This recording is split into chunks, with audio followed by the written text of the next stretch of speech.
이제껏 연기 속에 가려진 진실을 드디어 공개합니다. 새벽에 갑자기 출동벨이 울려서 지령서를 이렇게 저희 패드로 보는데 저희 소방서 바로 앞인 거예요, 위치가. 딱 시동 걸고 저희 소방서를 빠져나오는 순간부터 연기가 보이기 시작하더라고요.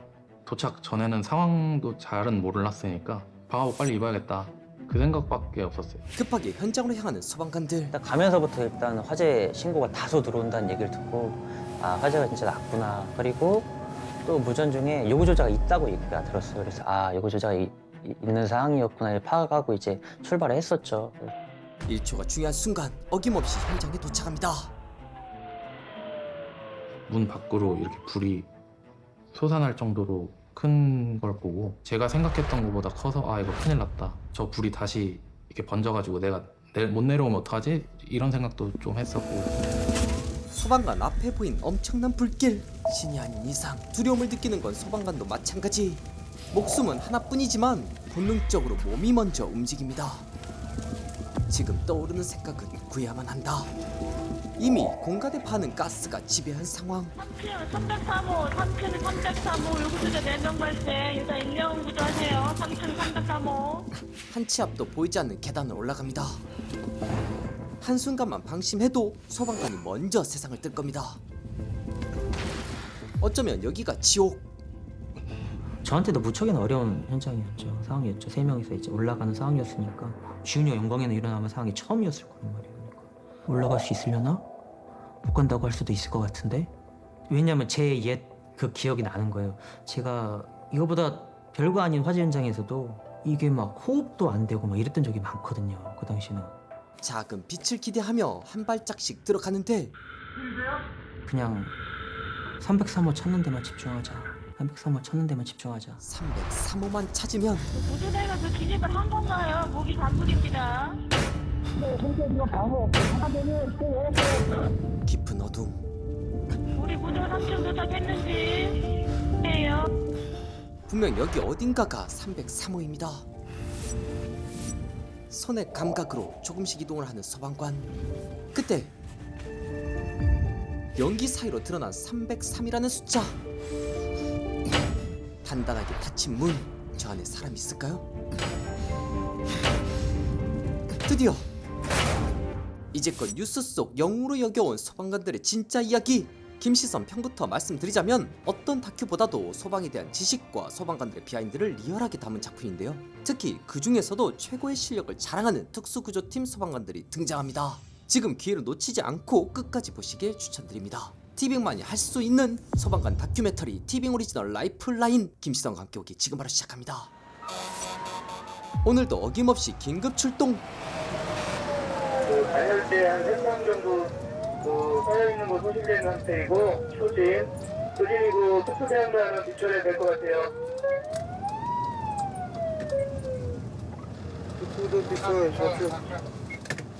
큰 불로 번지지 않은 상황. 특수 대응단이 철수한다는 건 다르게 보면 좋은 상황이죠. 여긴 영화 촬영 장소가 아닌 실제 재난본부.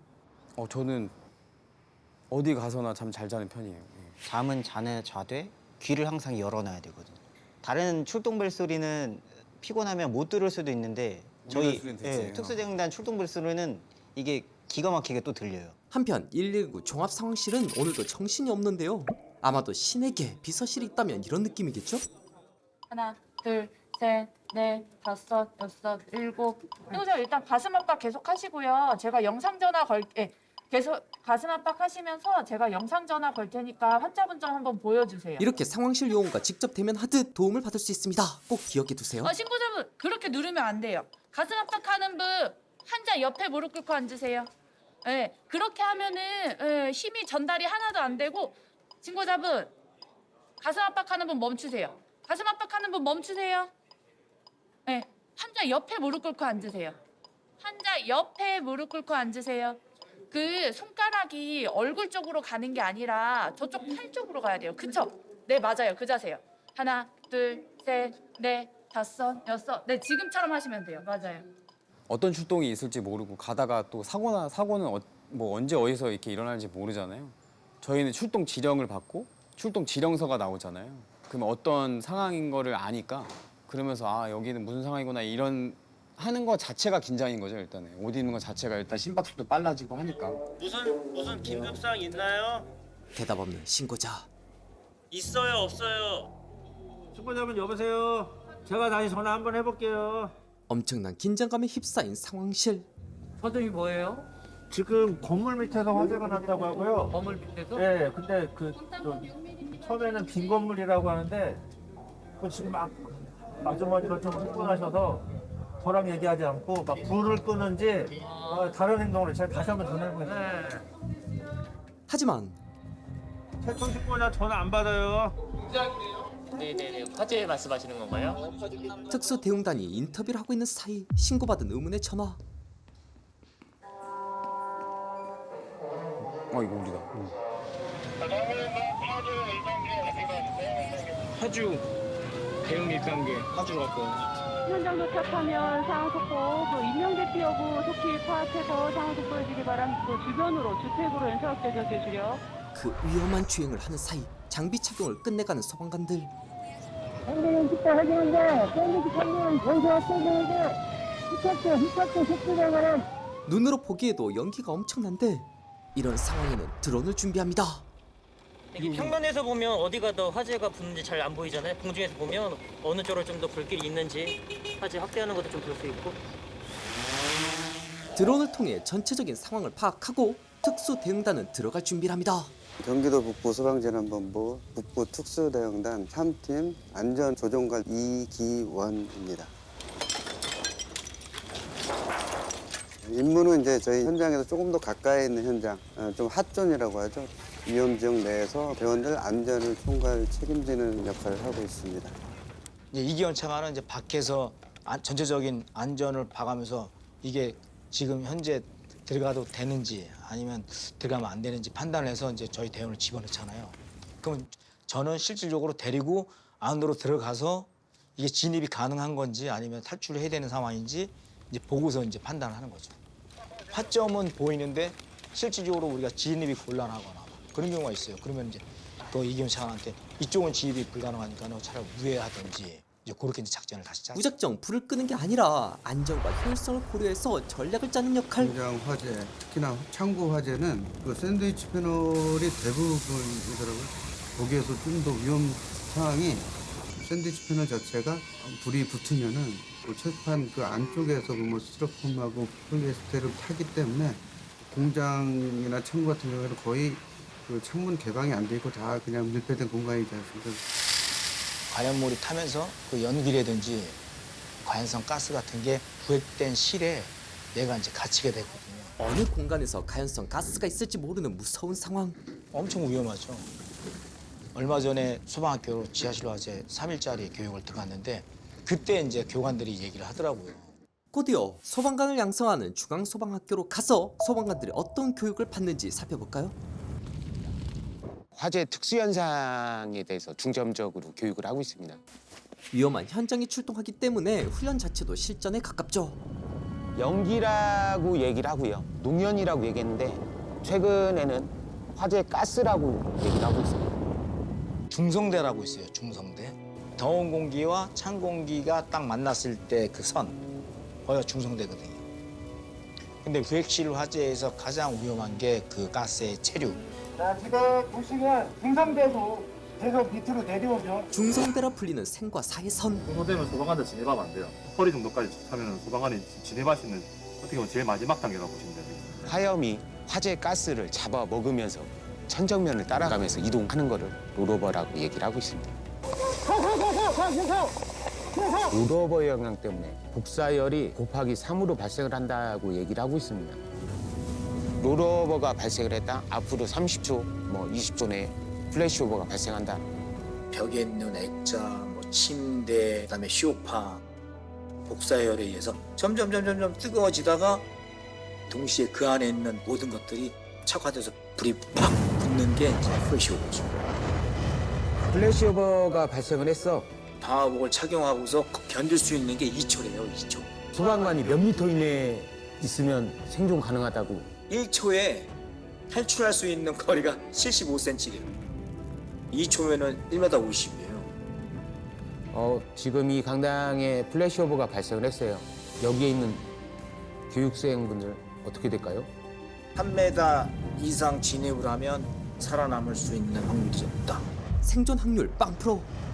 그냥 다 죽는다는 전제하에 화재 진압이 이루어집니다. 플래시오버가 발생하는 데 있어서 컨트롤할 수 있는 부분이 저는 없다고 봐요. 화점실 진입 자체를 하지 않는 게 가장 안전한 방법인 거죠. 누군가의 목숨을 구하는 대신 언제나 자신의 목숨을 잃을 수 있는 환경에 놓여 있는 소방관. 2022년도 1월에 평택 물류창고 순직 사고가 있었는데 원인은 FGI라고. FGI 우리 국내에는 연구 사례나 실험하는 게 이제 몇 건 안 돼요. 저희가 FGI라는 개념을 잘 몰랐었습니다. 제가 지금까지는 고열에 의해서 특수 현상이 발생을 한다 얘기를 했잖아요. 화재 가스 발화는요 그런 영향을 받지 않습니다. 평택 물류창고 불꽃 그런 게 없이 연기만 조금씩 나고 이제 완전히 잡은 거죠, 불을. 그래서 이제 진입을 했다가 거기서 갑자기 불이 확산이 되면서 안타깝게 우리 구조대원들이 순직을 했잖아요. 가연성 가스가 불티나 불꽃에 의해서 착화되면 그게 일시에 그냥 폭발하듯이 불이 확 붙으면서 확산이 되는 거거든요. 구획실에 진입을 했을 때 눈에 띄질 않거든요, 잘. 천장이나 처마 밑으로 아니면 문 틈 사이로 연기만 이제 펄펄펄 나는 경우가 많아요. 현장 활동 중에 화재 가스의 점화가 일어났다. 경험이 많이 없는 직원들은 불꽃이 없으니까는 뭐 안전하겠지 하고 진입을 했다가 여러분들 생존 장담보답니다. 모두가 방심하는 그 순간 다시 현재로 돌아와서 다행히 이번 화재는 조금씩 잦아들고 있습니다. 소방 헬기가 담아올 수 있는 물의 양은 한정된 상황. 헬기가 물통이 너무 작아. 아이고 500톤 뭐 그거밖에 안 돼. 필요가 없어. 이거는 뿌려봐야 별 필요가 없어. 중앙에 그 2천이고, 아니 그것도 2천도 위에도 뿌리면 거의 뭐. 그나마 중앙은 이제 안에서 터치니까 좀 나은데. 구조팀 파주 하나 지원 마치고 인철 좀. 이번엔 소방관이라면 겪게 된 이야기를 들어볼 겁니다.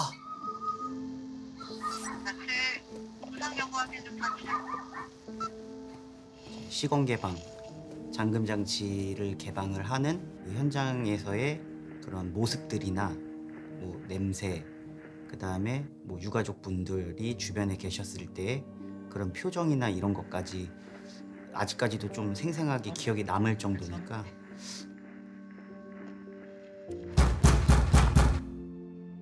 계세요.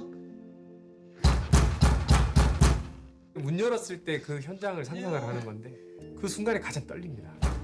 안 좋은 모습을 일단 상상을 하는 거죠. 근데 이제 최악을 상상을 하고 열었을 때 내가 생각했던 것보다는 그렇지가 않으면 그 충격은 좀 덜하더라고요. 에어컨을 좀 강하게 틀어놓은 상태였고 사체가 많이 부패하진 않았어도 눈이나 입 이런 데 약간 거미줄을 쳤다고 해야 되나요? 현장에서 근무하는 소방관들은 평범한 사람들은 익숙하지 않은 풍경에 노출되고 있었죠. 거기서 오는 공포감이 좀 있거든요. 뭐 불 꺼진 집안에 뭐 로프를 타고 들어가야 된다, 아니면 문 개방해서 제가 먼저 들어가야 되는 그런 상황에서는 약간 좀 느끼게 되는 게 없지 않아 있는 것 같아요. 안에 어떤 상황인지 모르기 때문에. 소방관도 사람에게 공포를 느낍니다. 이 방이나 저 방에 있는 문을 열 때 여기 있을 수도 있으니까 약간 두렵다고 해야 되나? 이런 풍경을 목격한 소방관들은 트라우마를 겪게 됩니다. 한편 소방관들은 불이 아닌 물이 가득한 곳에도 있는데요. 바람 넣는 이영환 소방이 저희 팀에 순환 대부님이 2명 계신데 경기 북부에서 순환 대부 하면 이영환 주입니다. 걸어다니는 순환백과사전. 그 또 하나의 대부님이 이제 이기원 차관님이시고 일 진행면에서 되게 어떻게 보면은 약간 좀 빡세게 밀어붙인다라고 생각할 수 있는데 저희한테는 되게 큰 경험이었거든. 만약 이기원 차관님이 안 계셨으면은 못 해봤을 훈련이 되게 많아요. 여기 와서.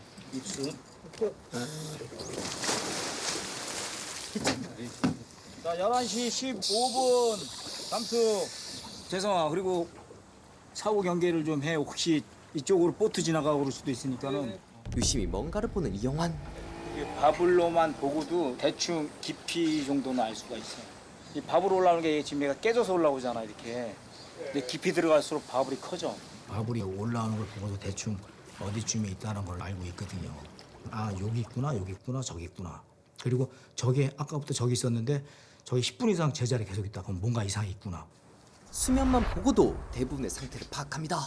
물살이 좀 세거나 좀 약간 멀리 떨어져서 이제 위에서 이제 보는 사람들은 시야가 잘 안 나오니까 그럴 때 이제 그 직원들이 그 안에서 이제 잘못이 되면 뭐 이제 비상 상황이 생기면은 바로바로 우리가 대처해 줄 수가 없거든요.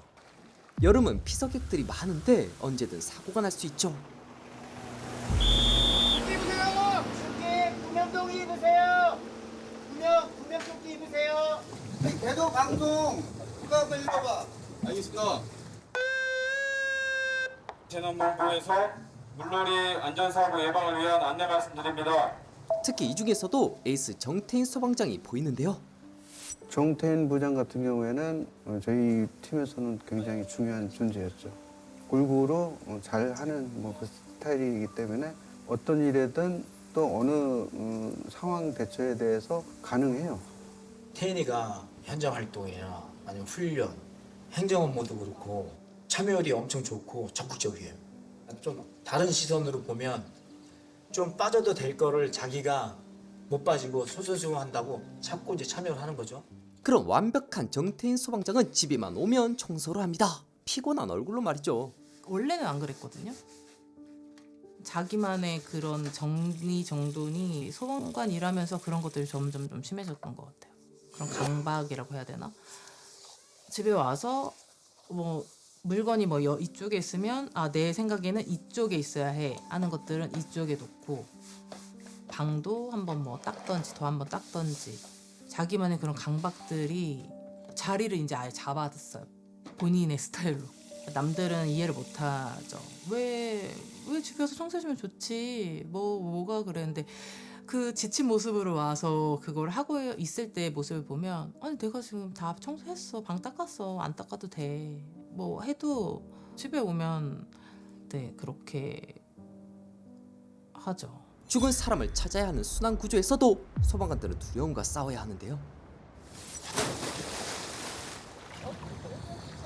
절로 비착. 오케이.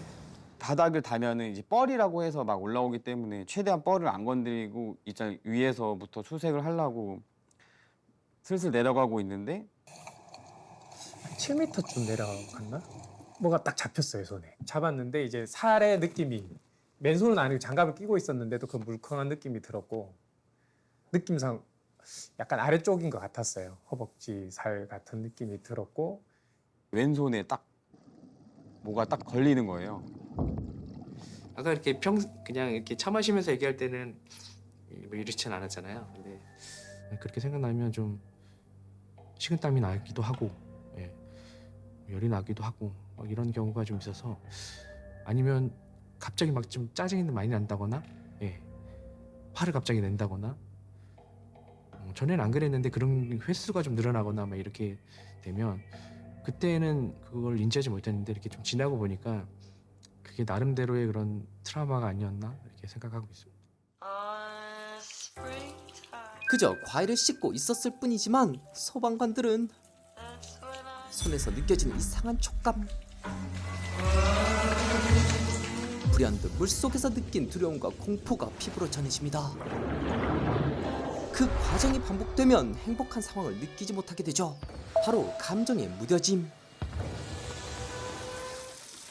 뭐 당연히 소방관 분들이 더 열심히 하시려면 당연히 훈련을 하셔야 되는 건 알지만 퇴근하고 아침에 그 잠 못 잔 사람들이 또 훈련을 또 물 뭐 수영장 가서 훈련하고 또 워낙 그 경기 북부 그 대응단은 사무일도 보니까 계속 하더라고요. 제가 먼저 옮기라고 했어요. 계속. 그런데 왜 그들은 그 위험한 현장으로 향하는 걸까요? 그 소방관들은 그런 거 있는 것 같아요.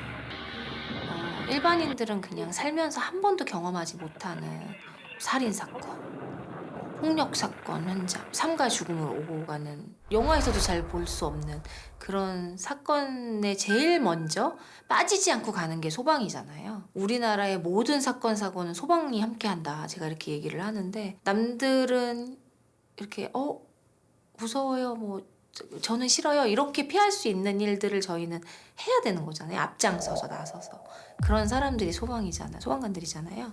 글쎄요. 어떻게 보면 저희가 남의 그 안 좋은 일로 먹고 사는 직업이잖아요. 희생하고 봉사라는 게 쉽지는 않잖아요. 그리고 또 내가 의도적으로 뭐 그걸 연습을 하거나 뭐 그렇게 해서 나오는 건 아니고 아마 그러다 보면 더 힘들 수도 있어요, 본인이. 단순히 직업으로 생각하고 다갔으면 이게 아마 정년 퇴직까지 아마 근무를 못 할 수도 있다. 갑자기 특별 명령을 내리는 이영환 소방이 성민이는 당분간 약간 좀 뒤로 좀 빠져서 현장 활동해. 왜냐하면 내일 모레 결혼식인데 괜찮습니다. 어디 다치고 그러면 안 되잖아. 그러니까 무조건 저리다. 현장에선 어떤 일이 생길지 모르는 법. 미국에서 내가 교육을 받을 때 어느 소방관 헬멧 뒤에 Everyone goes home이라고 딱 써놨더라고요. 그래서 이 뜻이 뭐냐고 물어봤더니 아직까지 나의 동료는 집에 돌아가질 못했다고. 그거를 딱 듣는 순간 뭔가 한 대 딱 맞은 것처럼 그게 마음에 확 와닿는 거예요. 아, 우리 한국에도 집에 못 돌아간 소방관들이 너무 많다. 그래서 적어도 나랑 같이 근무하는 대원들만큼은 집으로 꼭 돌아갔으면 좋겠다. 그런 마음을 가지고서 저희 아내한테 얘기했어요. 나 너무 이 글이 마음에 들고 너무 새기고 싶어. 그래서 내 몸에 새기고 싶어. 그래서 제가 등판에다가 내 등에다가 그 Everyone Goes Home이라고 새겼습니다. 그래서 지금도 어디 가면 이 얘기를 꼭 합니다. 우리는 모두 집으로 가야 된다. 하지만 지금 이 순간에도 집에 돌아가지 못하는 소방관이 있습니다. 그때 이제 남부 그 특수대응단하고 우리 북부 특수대응단하고 이제 같이 들어갔었거든요. 남부에서 하나, 북부에서 하나 일단 들어가 보자 해서 이제 대표로 이제 제가 북부에서 제가 대표로 본부 관계자분하고 이제 같이 들어갔어요. 그리고 이제 올라가서 그분을 이제 들것에 이제 담는데 느낌이 어떤 느낌이었냐면은 순간 딱 보면서 20kg가 넘는 어떤 그런 무거운 개인 장비를 착용하고 들어가서 한 줌의 채로 나오시는구나라는 생각을 딱 하는데 남일 같지가 않고 상당히 되게 마음이 좀 아팠거든요. 그래서 저는 이제 제일 힘든 때는 뭐 그 우리 애도 기간이라고 있잖아요. 이게 리본 달고 그거 달고 있을 때도 되게 예민하고 어쩔 때는 화도 나요. 그 대원들의 안전은 누가 책임을 지나? 그래도 조금 내가 더 근무를 한 내가 좀 나름대로 좀 뭔가 챙겨야 되지 않나라는 생각을 해서 그때 아마 훈련을 그 친구들하고 우리 후배들하고 훈련에 더 몰두해서 그 안전에 대해서 좀 신경을 좀 많이 썼던 것 같아요. 동료를 잃고 트라우마를 간직한 상태에서도 그들이 달려가는 이유. 도저히 안 되겠더라고요. 이거는 내가 감당할 수 있는 정도의 그게 아닌 것 같아. 그래서 그만둬야지. 이번 달까지만 하고 그만둬야지. 그렇게 머리가 반응하면 못해요. 현장 활동을 못한다고. 90일 된 영화가 심장마비가 온 거예요. 그래서 구급차가 없어서 제가 나가게 됐어요. 근데 그 아이를 이제 몸에서 그냥 생각하고 응급처치를 하는 게 아니라 그냥 몸이 반응하는 거예요. 먼저 행동을 하고 나면 생각할 틈이 없으니까 본능적으로 뭐 나오는 걸 수도 있고. 아이를 CPR을 해서 그 아이가 살았어요. 이렇게 심장이 돌아오는 그 순간을 제가 지금까지 잊지 못하고 그때 어떤 생각이냐, 나 안 그만둬야겠다. 이런 일 하려고 소방에 들어왔구나. 그냥 한 곳만 보는 거죠. 꼭 구조를 해야겠다는 그런 마음이 먼저 앞서는 거죠. 그래서 소방관들은 뒤로 돌아가지 않습니다. 내 임무가 뭐냐, 구조를 하기 위한 구조대원 아니냐. 저 안에 사람이 있다고 구조를 해야지. 몸이 먼저 가는 게 그게 맞다는 얘기. 선택한 게 아니라 그저 움직였다는 소방관들. 그러니까는 화재 현장에서 불이야 그러고서 다 뛰어나오는데 우린 들어가잖아요. 저뿐만이 아니라 우리 모든 구조대원이나 우리 소방관들이 그런 마음이 더 크니까 들어가지 않나. 생각합니다.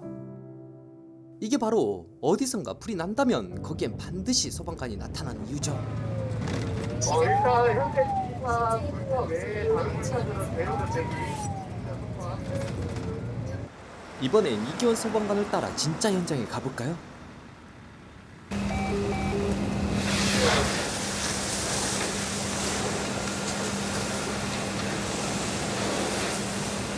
중간 부분에 특수구조팀에 저희 3팀 대원들 안전을 총괄 책임지는 사람이고요.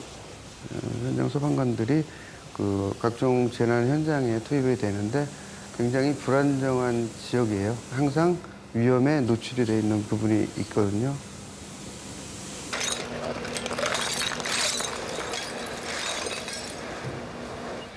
저희가 안전을 책임지지 않으면 내 직원들이 다 다칠 수가 있다. 위험에 빠질 수가 있다.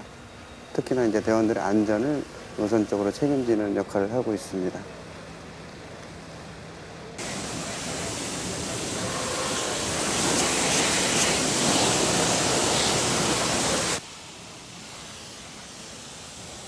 다섯, 여섯은 일단 밖으로 나오기 바랍니다.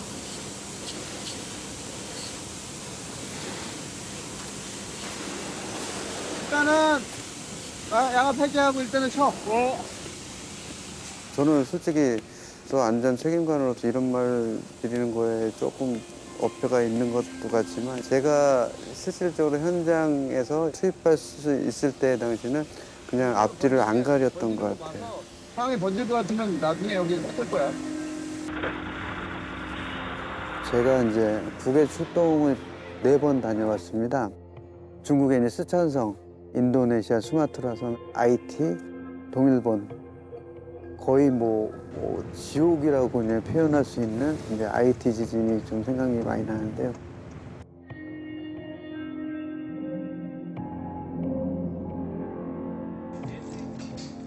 붕괴 건물 밑으로 구조견을 투입을 해서 찾으라고 보냈는데 계속 들어가질 않더라고요. 조그만 사람이 들어가야 되니까 제가 들어갔어요. 붕괴지에서 버티면서 내가 탈출할 수 있을까? 그럼 별의별 생각 다 드는 거죠. 동일본 지진 때도 후쿠시마 그 원전에서 폭발할 거다. 모두 다 대피해라.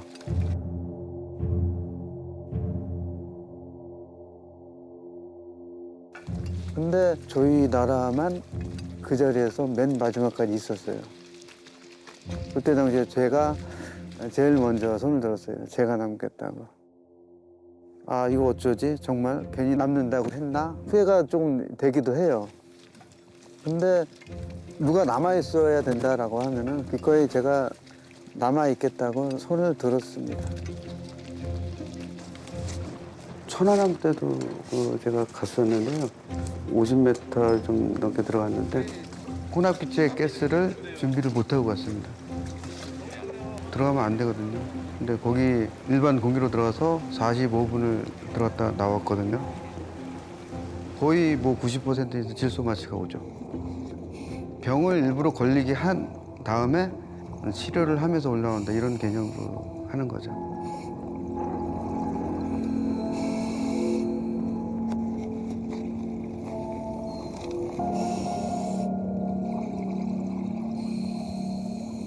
잘못된 생각으로 들어간 거죠. 저랑 머리에 있는 또 다른 저 둘이서 이렇게 싸웠던 것 같아요. 이게 맞다, 아니다. 그리고 세월호 그때 4월 16일이었던가요? 그때부터 한 3개월 가까이 가량은 이제 배에서 직접 인양 활동을 했고요. 소방 일을 하시면서는 위험을 무릅쓰지 않으면 다른 사람의 생명이 위험하고 어떻게 극한 상황으로 가셨어요? 그러게 말입니다. 근데 제가 어떻게 좀 그렇게 됐네요. 신속하게 빨리 구조해야 사는데 그냥 안전을 지키고 시간이 늦춰지면 저 사람은 위험해. 죽을 수도 있어요. 그런 상황에 판단을 나한테 하게 된다라고 하면은 위험을 무릅쓸 수밖에 없다라는 거죠. 이 일이 어느 정도 저한테 맞다 이렇게 판단이 되어지는 게 어떤 뭐 제 생각 자체가 지금 하는 일에 가장 적정하게 잘 맞아 떨어진 것 같고, 당연히 위험을 무릅쓰지 않고서는 어떤 일을 할 수 없는 우리 조직이다 보니까 그렇게 하는데, 어떻게 보면 저가 가장 하기 쉬운 일이 이 직업이 아닐까 이런 판단도 해봅니다. 진짜 현장에선 마주치기 힘든 것들을 봐야만 하죠.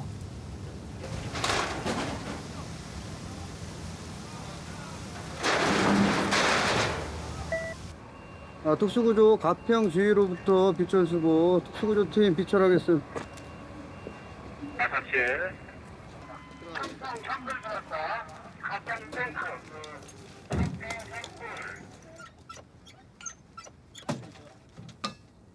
나도 이거 싹 갈아입어. 그냥 샤워하고. 샤워 끄야 될 것 같아. 그러면.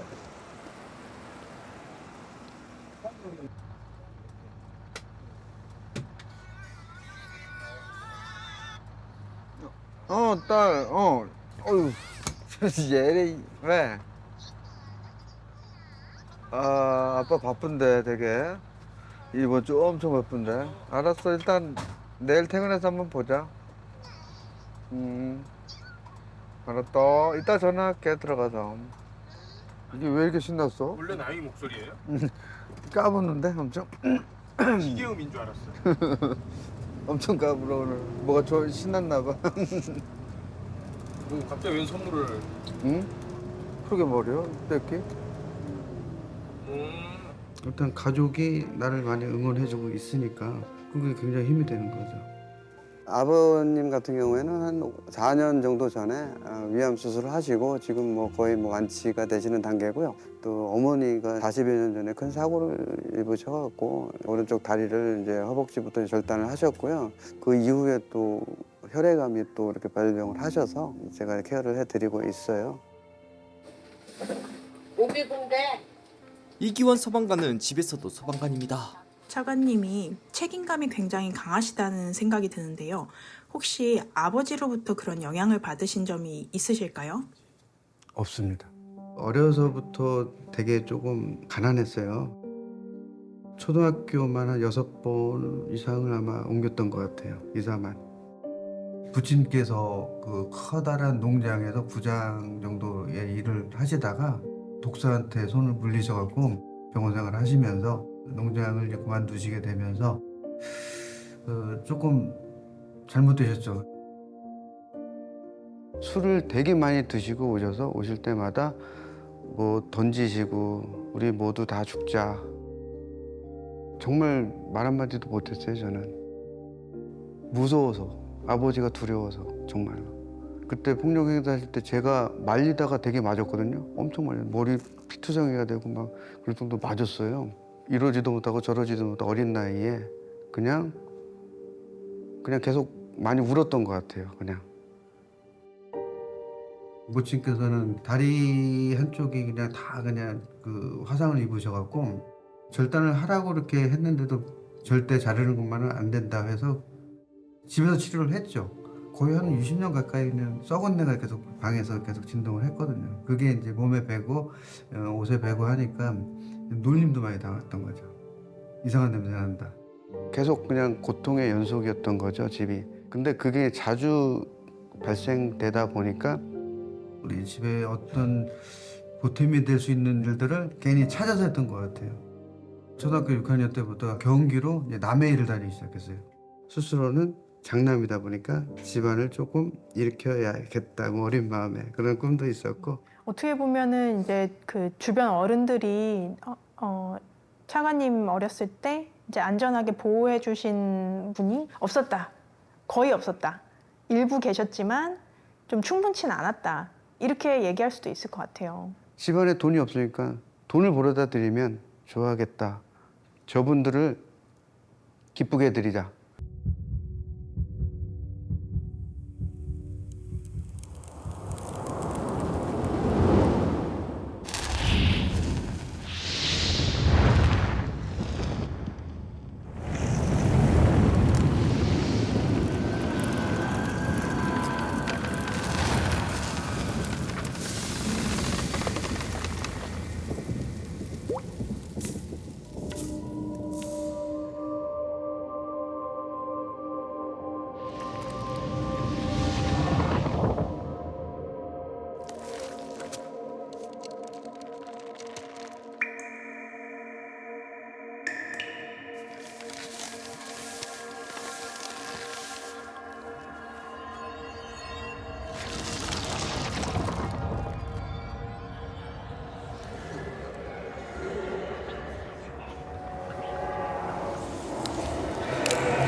이기원 소방관이 모범이 되는 소방관이 될 수 있던 건 어릴 적 힘들었지만 부모를 구하고 싶었던 마음, 그리고 이젠 자신의 가족을 지키겠다는 소방관 같은 마음이 자리하고 있었던 건 아닐까요?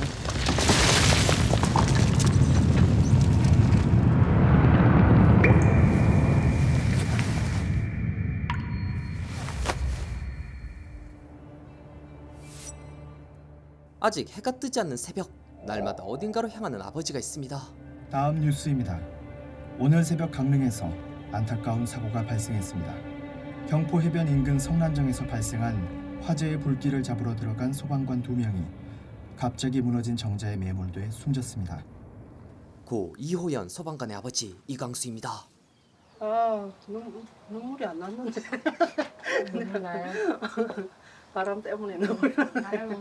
바람 불어서 그래요. 바람 불어서 그래요. 네. 근데 오면은 어쩔 수 없더라고요.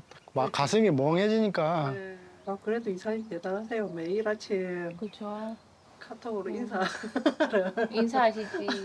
아침마다 거기 방방마다. 가잖아요. 이호연 소방관 아침 가서 청소하지. 이광수 아버지는 매일 아침 청소기를 챙겨 집으로 돌아오지 못한 아들이 있는 곳으로 향합니다. 2017년 9월 17일 일요일 새벽이죠. 이제. 처음 화재 났을 때는 1차 진화를 하고 복귀를 했는데 또다시 신고가 들어와가지고 불이 또 연기가 또 난다고 해가지고 갔는데 불이 나니까 뭐 불을 뿌렸겠죠. 이제 그러다가 들어갔는데 이제 아이하고 팀장님하고는 이제 그 안에서 그냥 무너진 자체에서 거기 갇힌 거죠. 그렇게 그 안에서 돌아오지 못한 아들. 이제 남은 건 두 소방관들을 위해 세워진 추모석뿐입니다. 자고 있는데 그냥 아빠 문 열어줘 막 문 열어줘 그런 소리가 들려가지고 진짜 바깥에 가서 문 열고 나가보고 이게 현실인가 하고 그럴 때는 받아들이기 좀 힘들었고 그때는 진짜 뭐가 거의 그냥 눈 뜨면 술이고 그냥 그런 세월이었어요. 그냥 뭐가 뭔지 몰랐어요. 거의 친구였어요. 들어오면 할 때 이씨 뭐하슈 하고 들어오고 그러면 어이 여기 있네 왜 그러는가 작은 이씨 그러면 아버지에겐 친구 같은 아들이었죠. 통닭시켜 먹을까? 하루에 진짜 일통닭했어요. 소방관에 대해 긍지를 참 뭐랄까 자신의 직업을 찾았다고 굉장히 좋아했었으니까 자기는 일반 소방관으로 끝나지 않는다고 소방서장관이 되고 나중에 퇴직하면은 도립대 소방 거기 학과 가가지고 애들한테 교육 가르치겠다고 늘 술 조금만 먹고 건강관리 잘하라고 나 그렇게 좋아했습니다. 건강해서 소방관으로 성장하는 자신을 지켜보라던 아들은 야속하게도 먼저 가버렸습니다. 한편 또 다른 소방관의 가족. 그 소방관이란 직업은 거의 교과서나 뉴스에 봤던 직업이라고 생각을 했기 때문에 굉장히 생소했어요. 생소해서 그래서 제가 이런 질문을 했던 것 같아요. 소방관 너무 위험하지 않아요?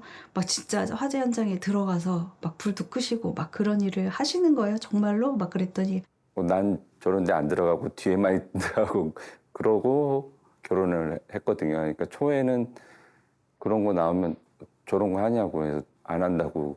근데 결혼 전에 한번 그 사무실 직원분들하고 같이 식사를 하는 자리가 있었어요. 결혼 전에 이제 한번 얼굴도 뵙고 이제 인사드리려고.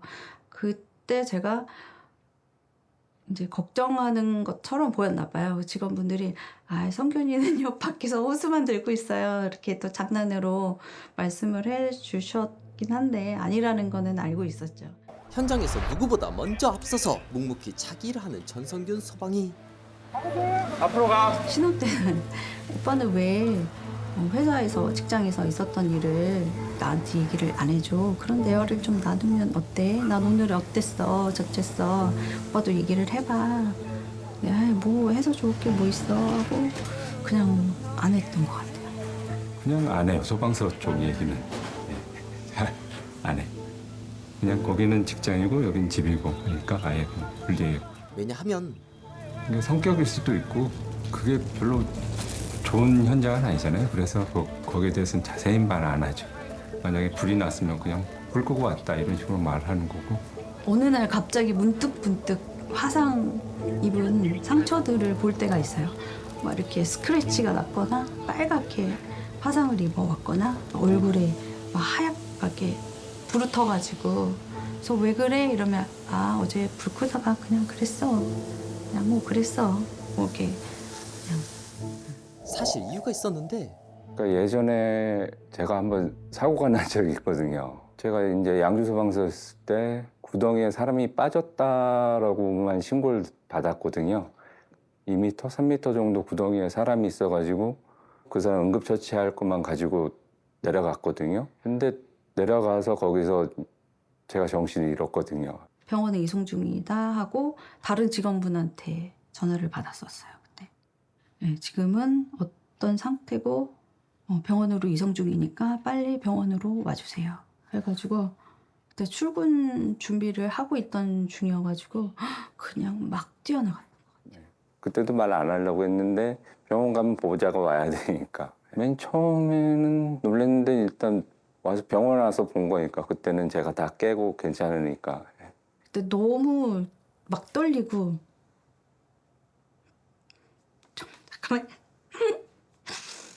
제가 그때 너무 당황하고 놀래가지고 뭐 그때 100% 제 감정을 표현하고 뭐 힘들었지 뭐 지금 괜찮아서 다행이야 뭐 어쩌 이렇게 제가 뭐 말을 많이 해주지 못해가지고 그게 좀 미안한 것 같아요. 지금 생각해보면. 한편 순직 소방공무원 유가족 마음건강 치유 캠프에서 일하고 있는 고 이호연 소방관의 아버지 이강수. 어차피 화재가 일어났고 순직을 했었고 근데 뭐 되돌릴 수 없는 일이잖아요. 근데 한 6개월 지나가지고 이제 수사가 종결됐다는 얘기 들었고 왜 수사가 종결됐지? 수사권 종결이 나왔더라고요. 아무런 얘기도 없이 그냥 종결. 그러면 저희 유가족 입장에 왜 종결이 됐지? 의문이 남잖아요. 지금 뭘 해줘? 뭘 있는데 종결이 있는? 가족들은 아무런 말도 없이. 당연히 자식을 보냈는데 왜 그 원인 규명 정도는 알아야 하잖아요. 어떻게 돼서 이렇게 사고가 났는지. 그렇잖아요. 그냥 내 자식 갔네? 죽었네? 그건 아니잖아요. 이유를 알고픈 아버지의 마음. 불이 왜 났는지. 그게 제일 궁금한 거죠. 잠시 사고가 난 2017년 9월 16일 밤의 이야기를 들어볼까요? 처음에 이 1차 발화가 되고 불이 나고 진화가 된 다음에 다시 재발화가 됐잖아요. 이제 한 새벽 3시쯤에 3시 한 40분경에. 거기서 2차까지 발화가 된다는 게 좀 이제 처음에는 이상한 거죠. 왜 1차에 불이 껐는데 왜 2차가 또 불이 또 나지? 그게 물이 그만큼 뿌렸는데 그것도 조그맣게 나온 게 동시다발적으로 쫙 이렇게 올라. 그건 누구한테 물어봐도 쉽게 이해가 안 되는 부분이죠. 그 원인 규명이 좀 누군가가 이렇게 해서 이렇게 됐습니다 하면 그래도 그나마 마음이 좀 편하잖아요. 근데 지금 상태는 아무것도 모르는 상태 그냥 이렇게 지금 세월이 7년이라는 세월이 지금 지나가 버리고 8년 세월을 지금 접어봤잖아요. 그러니까 갈 때마다 이게 왜 불이 났을까? 그게 맨날 그게 궁금한 거예요, 저는. 이유도 모른 채 몇 년이 흐른 상황. 한편 제가 이제 25년 정도 지금 복무를 했는데 그 25년 동안 복무를 하면서 제 친구이자 동료인 저기 막 가까이 지냈던 우리 소방 동료들이 5분이나 순직했어요. 세월호 터진 그 해 11월 달에 여기 특수대응단 소속의 친구였었거든요. 그 친구가 이제 동해 쪽으로 심해잠수 훈련을 갔다가 이제 순직한 경우도 있었고. 고 고영호 소방관과 인연이 있는 또 다른 소방관 전성균. 그 의정부 그 첫 근무지였던 것 같아요. 결혼 생활 처음에 할 때 같이 근무했던. 굉장히 친했던 형이라고 얘기를 했던 것 같아요. 그때 제가 봤을 때 굉장히 핸섬하고 굉장히 다정한 남편이었거든요. 그래서 그분은 뭐 와이프한테 엄청 잘하나 봐. 그 와이프도 뭐 유치원 한대.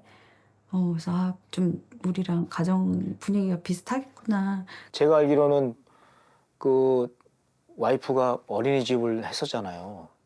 근데 그 기본적인 거는 업자한테 맡기고 이거 인테리어는 본인이 직접 다 한 걸로 제가 알고 있거든요.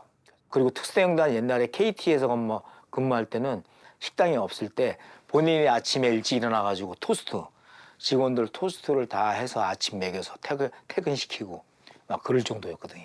그때 그 사고가 본인한테 굉장히 충격이 컸었던 것 같아요. 그래가지고 그때 한동안 막 좀 우울해하고 말수가 원래도 없는데 더 줄어들고 막 되게 힘들어했던 것 같아요. 그러던 어느 날 그때 그때 현충원인가 어디 지나는 길이었는데 우리 저기 들렸다 갈까? 시간 되면 우리 꼭 저기 들렸다 가자 막 그랬던 기억도 있어요. 그때 표현을 처음이고 마지막으로 했던 것 같아요. 그렇게 자기 감정을 이렇게 노출을 했던 게 그게 거의 처음이자 마지막이지 않았을까? 저는 몰랐습니다.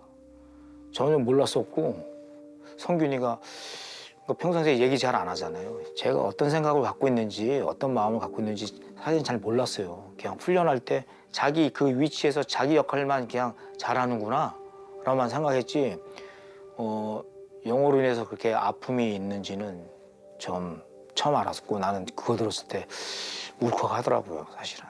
혹시 주인님도 그런 경험을 하신 적 있으신지 좀 여쭤보고 싶어서. 소중하게 대한통료가 먼저 떠난 경험.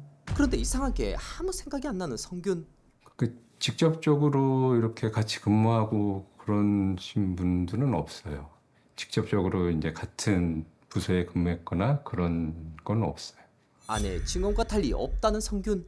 그래서 오늘 준비한 인터뷰는 여기까지 하고요. 저한테 주어진 일이라고 생각하고 또 아가 아빠 이런 일도 해보고 이 세상에 왔으니까 이런 일도 해봐. 그 소방일 가족 그 일을 하고 하면서 아 그래 내가 할 수 있는 일이 있구나. 늘 물론 아프고 있지만 또 내가 나름을 다른 사람을 위해서 내가 할 수 있는 일이 생겼구나. 내가 그 사람들한테 그분들한테 조금이라도 도움이 됐으면 좋겠고. 먼저 아파본 사람이 나중에 아파본 사람한테 저 이랬으니까 이렇게 할 수도 있습니다. 조언도 해줄 수 있잖아요. 저는 지금 소방사고 이 유가족을 위해서 기부금 증서를 회장님 전달해 주시기 바랍니다. 여러분 박수를 부탁드리겠습니다. 저희들 대해서 끝나는 게 아니고 아이들이 물려받았던 사업이 돼야 한다고. 저희들이 열심히 해야 한다고. 늘 이제 그런 생각을 가지고 다 지금 대표님이나 다 관계자분들 그렇게 해야죠. 한편 전성균 소방관은 드디어 만나러 왔습니다. 쉽지 않는 계단을 올라갑니다. 한순간만 방심해도 소방관이 먼저 세상을 뜰 겁니다. 10명 중 4명은 꼭 PTSD를 겪는다는 직업군인 소방관의 실제 모습을 잘 담았는데요. 사실 영화 부산행을 제작한 영화사에서 실제 소방관들의 바디캠을 활용해 무려 4년간 동행하며 만든 다큐멘터리이기 때문인 것 같아요.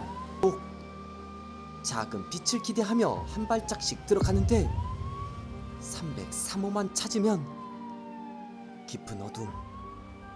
분명 여기 303호입니다. 손의 감각으로 조기 이동을 하는 소방관. 그때 연기 사이로 드러난 3이라는 숫자. 단단하게 닫힌 문. 저 안에 사람이 있을까요?